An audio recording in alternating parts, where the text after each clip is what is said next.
Bonjour, bienvenue au JT Pop.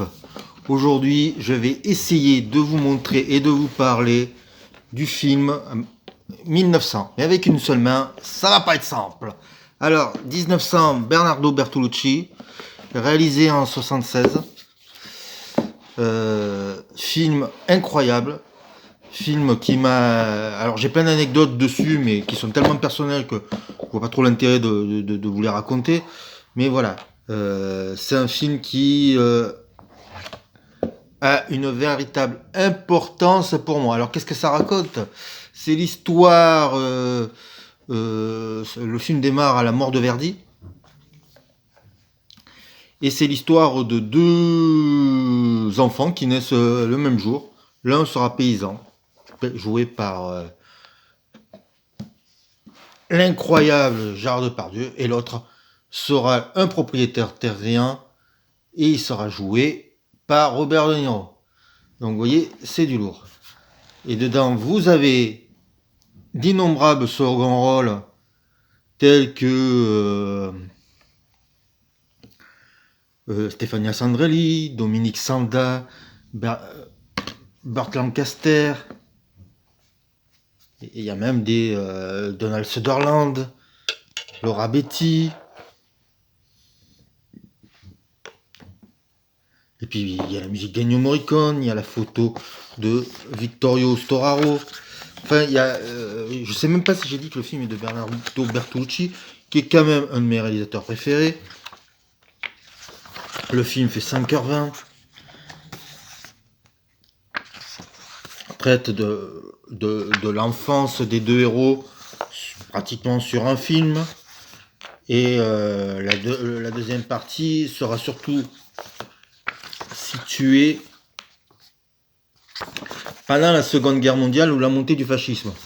Donc vous avez, faut être honnête, vous avez énormément de scènes érotiques, mais vous avez aussi énormément de scènes d'une dureté et d'une violence peu commune.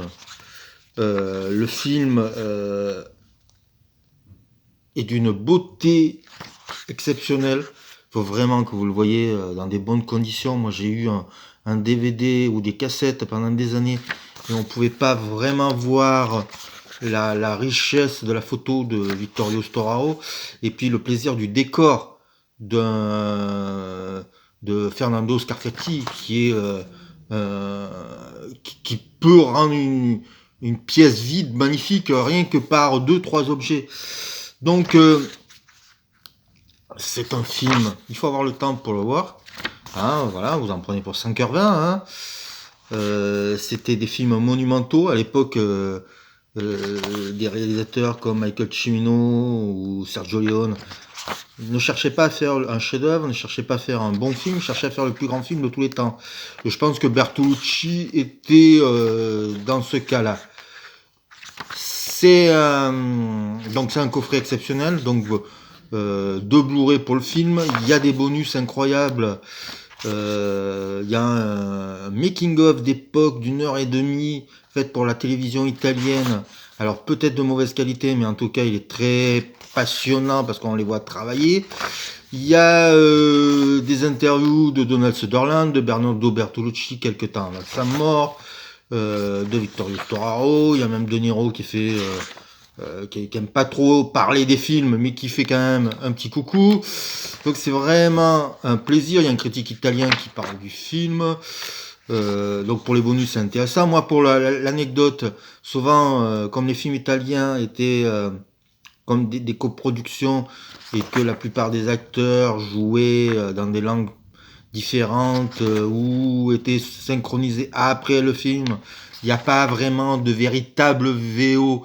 Alors là, je dirais que c'est quand même la version anglaise, mais j'aime beaucoup la version française, puisque pour Burt Lancaster, c'est Maurice Garrel qui fait la voix, pour Donald Sutherland, c'est Jean-Pierre Calfon, pour Robert De Niro, ça passe, mais je vais vous dire un mot qui fait peur, c'est Francis Huster. Sinon, Romolo Valli, grand acteur italien qui jouait dans Il était une fois la Révolution, c'est Michel Piccoli qui fait sa voix. Et donc, on a l'impression que toutes les fées se sont réunies autour du film pour faire l'un des films les plus incroyables et les plus étonnants de tous les temps. Le film a bien sûr été un énorme échec, pour une raison simple, c'est qu'aux États-Unis, il y a un gros mot dans le film, c'est que ça parle du Parti communiste, et que c'est pas passé. Les producteurs ont dit trop de drapeaux rouges. Mais au fil des années, au fil des diffusions à la télévision, moi j'ai découvert ce film en plein été, donc peu de gens étaient devant leur écran à mon avis, mais c'est devenu culte au fil des années, et maintenant ça fait partie des films indispensables au cinéma.